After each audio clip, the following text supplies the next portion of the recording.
Hello, Ray Phoenix here, and this is Jet Moto for the PS1.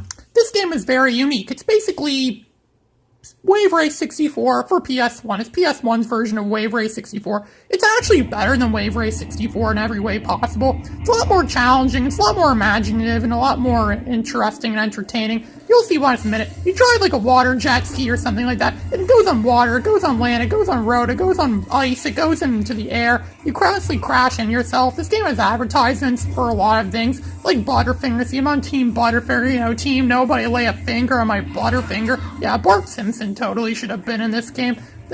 Fun fact, Milhouse, Bart Simpson's friend from The Simpsons, he first appeared in a Butterfinger commercial from 1988. Yeah, even before The Simpsons had their own show. They were on commercials, TV commercials. That's what they were. They did a lot of those actually before they actually got their own show. Back when they were just a bunch of interstitials, a bunch of poorly drawn, childlike animated interstitials that aired on the Tracy Ullman show in the late 80s.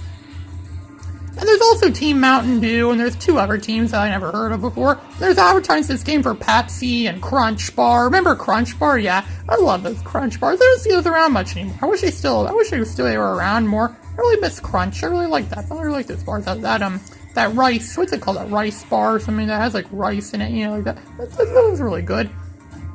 This looks like some kind of post-apocalyptic, or not necessarily post-apocalyptic, some kind of like flooded down city or something like that. So look at that, you're on a broken road, you're usually racing on a broken road, you're driving along a broken road, hit the checkpoint, we're in first place. Yeah, that's very rare, because a lot of time in this game, and a lot of your tracks in this game, you see it a lot more in the second game too. There's a lot of points where 20th place is the new first place, you get that a lot. And it even drives on sand, too. Look at that. If only people that get stranded out of the desert had things like this. People wouldn't be getting stranded in the desert anymore if they had jet skis like these.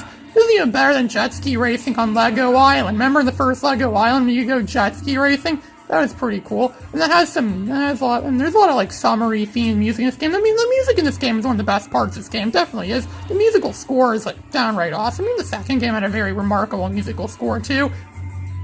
Which again really does add to the enjoyment of the game overall. A lot of the music in this game was also used in Twisted Metal 2. That's because this game was developed by Single Track, which is the same company that developed Twisted Metal 2 as well. So you might notice a lot of the same songs appear in both of those games, which is good, because they're some of the best song music in video game history. More people should acknowledge them. They're a lot, and that's another thing about this too. This was an early PS1 game. At this point in time, the PS1 really was trying to demonstrate the fact that this is PS1, it's CD-based, it's not cartridge-based like N64 still is, it's CD-based. You could put better music, you could put better sounding quality, CD quality music in the games. That was a key definitive characteristic of PS1. That was the reason why you put a lot of stuff on PS1, is for that reason. So you could have CD quality music on the first PlayStation.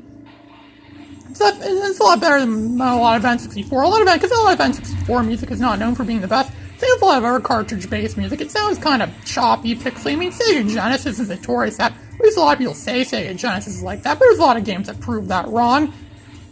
Sega Genesis still had some pretty good music, but still not as good as this. I mean, come on, this is a lot better. In terms of music, in terms of sound quality, in terms of visual appeal and that, this definitely looks better than anything I've seen on the Sega Genesis, or the SNES, that's for sure. This was an early PS1 game, too, that came out in 1996. The same year Wave Race 64 and Mario Kart 64 came out. We'll see later in this video how this game was also trying to compete with Mario 64. And it's in a way you will not expect, but we'll see that when the time comes. So you see, we're still going against these ocean currents, as you can see here. You need to get to the checkpoint. It's a ching-ching sound. Yeah, like you're totally getting paid for that, you know, ching-ching. I wish I could get paid for playing these video games. I never made a single dime off YouTube, or never made a single dime off writing anything, yet somehow I still continue to do it. You know me, I don't do things just for money. You shouldn't do something just for money. You shouldn't do something just because you're getting paid to do it. You should do it because it's something you genuinely enjoy doing, something you genuinely enjoy doing. That's the reason why you should do anything, really, is because it's fun, because it's entertaining. You like it. Look, there's a Pepsi logo that's just above there. That's why you do anything, too. And the PS1 must have loved Pepsi, too, because any of you guys remember the Pepsi Man? There was a Pepsi Man on the PS1, that game that only came out in Japan. I heard of that game before. I've seen some guys play that game before, Pepsi Man. I wish it did get a North American release. I'd totally play that game if it got a North American release. Unfortunately, I don't have a Japanese PS1 or Japanese PS2, nor do I ever plan on getting any of those, unless I get an emulator that plays Japanese ROMs, but I still haven't been successful at finding a PS1 emulator, because PS1 emulators are rare as hell, so, you know I can't get one. Look at this cool shortcut. I can smash through the White House like that, and just, whoa, look at that. And you press the circle button, too, to use that grappling. Yeah, there's grapple hooks in this game. I'm using one right now, like some kind of weird force field-like grapple hook. So freaky. Again, definitely is unique. This game definitely is better than Wave Race 64, as I'm sure that's more the reason why I like this game more than Wave Race 64. The people who made this game deserve a pat on the back for that. This is really great. And there was a sequel. This game had 2 sequels, actually. It had a Jet Moto 2, which I already made a video of. It even had a Jet Moto 3, which I still haven't played yet to this day. But I'm sure I'll get that soon. I'll make a video of that soon. And I'm sure all of you would like to see that eventually. All those few people in the world that .000000000000000000001% of people in the planet that know Ray Phoenix exists and know that his YouTube channel exists and that watch his videos. So thank you to all that watch my videos. Even though it's not a lot of people, I still appreciate anything. Any one fan alone is better than having no fans. And since I have quite a few fans, that's good enough for me. I like having a few fans. It's okay. I don't have to have a lot of fans. You should, again, it's like the same thing. You shouldn't just do something just to get a lot of fans. It's just something you genuinely enjoy doing, and you should keep doing it, regardless of how many fans you have or not. That's how it works. That's how you should be. That's a good way to live. It's a good life philosophy. I always live by philosophies like that, and that's how I've gotten this far in life. If I didn't live by philosophies like that, I would have been killed off a long time ago, probably. But thankfully, that has not happened. There is no universe where that happens, and I know I believe in alternate universes, but still, I don't think any alternate universe has that in it. Hey, come on, alternate universes, there's so many of them. There's ones where we could be made out of balloons. There's ones where we could be made out of, I don't know, Lego pieces or stuff like that, but nope, not in this universe. Definitely not. I'm thankful a lot of the time that we live in this universe, but at the same time, this universe could be a lot better.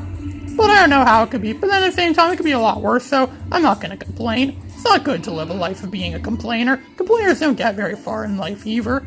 See some more grappling there. Whoa! They should make a ride like this, like a Disney World or Universal or wherever those theme parks are called. Where they have those big rides, those big water rides. They had some at Legoland. I've never been to Legoland before in real life, but it does look pretty darn cool. I would love to go to Legoland in real life. I've seen ads for it in that Legoland PC game from 2000. I'd totally love that. I would love to go to that Lego world, that Lego, what's it called? Yeah, the Legoland parks. I'd love to see that in real life. I'd love to go to one of those. That would be a lot of fun, and I think a lot of great fun to be had. Now, this is why the game was competing with Mario Kart here. This is the Rainbow Road of Jet Moto. Look at that! The city below you! A large cluster fudge of dots. And whoa, you fell off that track, like somehow magically flying in the sky, and right above a city, you fall to your death. Man, my heart would be racing so fast, I'd die from my heart racing faster than do.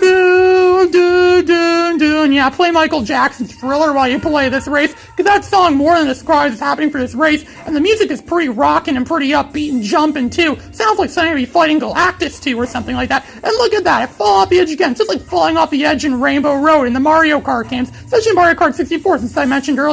This game came out in the same year Mario Kart 64 was released, and you have to race in these big platforms or over ground. It's a death-defying risk, man. Even though every time we fall off, it's magically somehow appear backwards. It's not so much a death-defying risk, because there's no death involved in this at all. But look at this.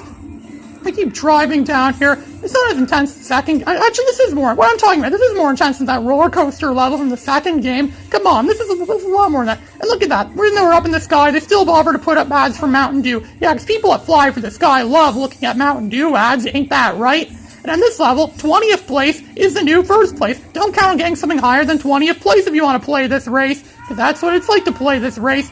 Nightmare. This level's called Nightmare. Truer words were never spoken. This is a nightmare. Imagine what it would be like to the people below in that city. They're just going by their day-to-day lives, and suddenly some guy in a jet ski falls on you from the sky, crushes your cars, and that. Who's gonna believe you if that happens? Is that some kind of insurance scam claim or something like that? Who's gonna believe you if a jet ski falls from the sky and crushes you? No one's gonna believe you. People are gonna think you're eating too many paint chips if you do that.